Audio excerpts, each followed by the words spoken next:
Good morning student, मैं रानी शर्मा और आज हम लेके आए हैं कक्षा 10 का वाणिज्य, जिसमें हम खंड ब में आज पढ़ेंगे चैप्टर नंबर 11, जिसका नाम है थोक व्यापार, जिसको हम अंग्रेजी में बोलते हैं होलसेल ट्रेड। होलसेल मतलब थोक और ट्रेड मतलब व्यापार। तो सबसे पहले मोटी मोटी निगाह डालते हैं हम आज क्या क्या पढ़ेंगे इस अध्याय में। हम पढ़ेंगे थोक व्यापार से क्या आशय है, थोक व्यापारी की विशेषताएं क्या होनी चाहिए, थोक व्यापारी के क्या कार्य होते हैं, एक सफल थोक व्यापारी के अंदर किन किन गुणों का समाहित होना चाहिए और एक थोक व्यापारी की सेवाएं क्या होती हैं। तो जानते हैं सबसे पहले थोक व्यापारी से आशय मतलब मीनिंग ऑफ होलसेल ट्रेड। बच्चों, थोक व्यापारी एक ऐसा व्यापारी होता है या एक ऐसे व्यापार से इसका मतलब है जो उत्पादक या निर्माताओं से बड़ी मात्रा में माल का परचेज करता है, माल का क्रय करता है और आवश्यकता के अनुसार माल का संग्रहण करके जो छोटे व्यापारी हैं जिनको हम बोलते हैं फुटकर व्यापारी, फुटकर व्यापारियों को थोड़ी थोड़ी मात्रा में माल का विक्रय करते हैं, मतलब माल को सेल्स करते हैं।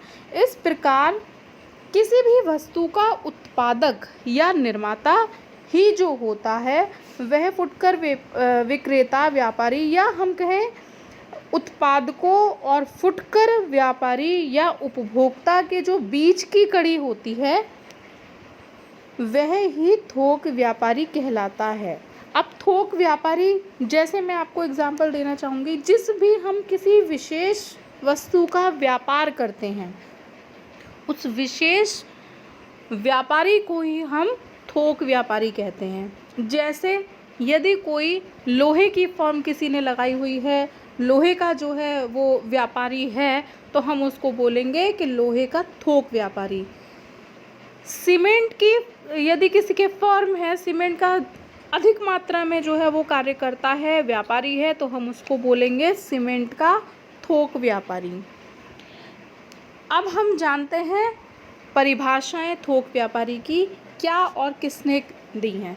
तो चलिए चलते हैं परिभाषाओं की तरफ। सबसे पहले हम बात करते हैं प्रोफेसर हर्ले। प्रोफेसर हर्ले कह रहे हैं कि थोक व्यापारी के विपणन व्यक्ति होते हैं जो फुटकर व्यापारी तथा निर्माता या उत्पादक के बीच का स्थान ग्रहण करते हैं।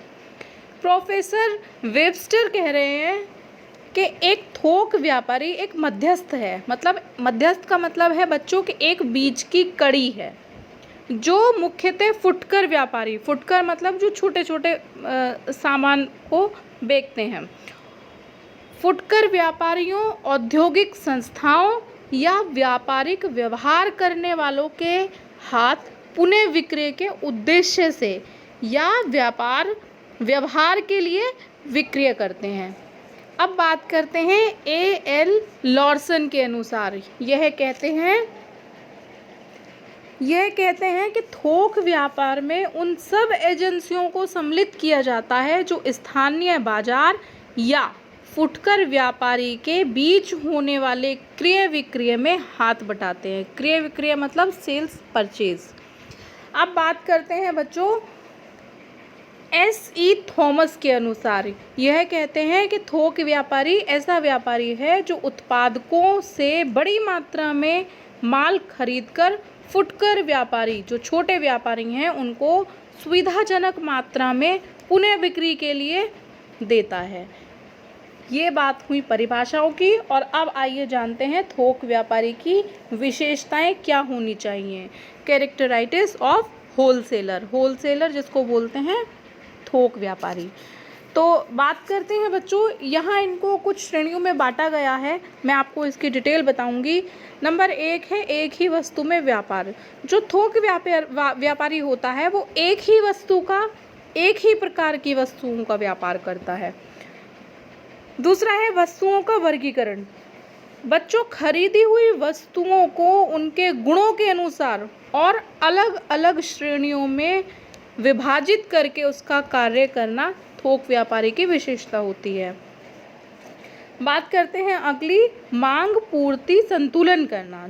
बच्चों, वस्तुओं की जो मांग होती है और उनकी पूर्ति में संतुलित स्थापित करना भी एक थोक व्यापारी के लिए महत्वपूर्ण कार्य होता है।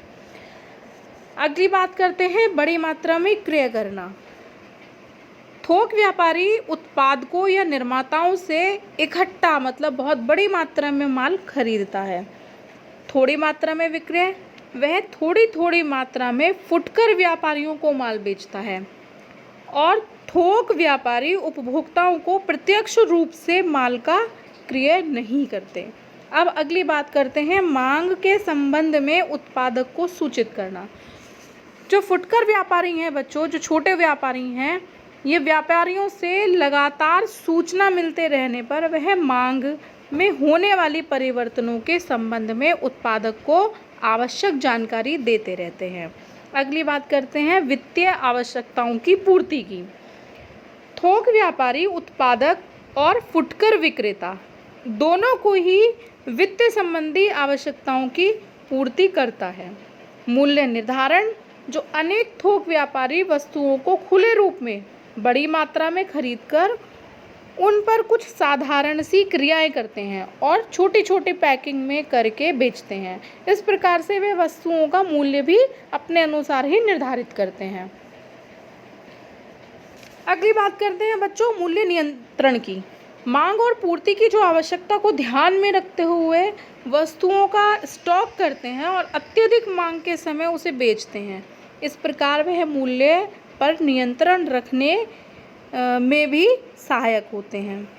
महत्वपूर्ण कड़ी में थोक व्यापारी उत्पादक और फुटकर व्यापारी के बीच की महत्वपूर्ण कड़ी का कार्य करता है। दोनों के प्रति उसकी बहुमूल्य सेवाएं भी होती हैं। अब हम बात करते हैं थोक व्यापारी के कार्य, फंक्शंस ऑफ होलसेलर। ये क्या होते हैं आइए हम जानते हैं। इसको मैंने निम्नलिखित 10 पॉइंट्स में आपको अलग अलग समझाया है, जिसमें नंबर 1 है वस्तुओं का केंद्रीयकरण एवं विकेंद्रीयकरण करना। नंबर 2 है उत्पादकों और फुटकर व्यापारियों को आर्थिक सहायता देना। नंबर 3 है माल का संग्रहण, वर्गीकरण और उसकी पैकिंग करना। नंबर 4 है वस्तुओं का मूल्य निर्धारित करना। नंबर 5 है उत्पादकों और बाजार संबंधी सूचनाओं से अवगत भी कराना। नंबर 6 है फुटकर व्यापारी और उत्पादकों की विभिन्न प्रकार का जोखिम भी उठाना और वस्तुओं की मांग और पूर्ति के संबंध में अनेक प्रकार की जानकारी प्राप्त करना।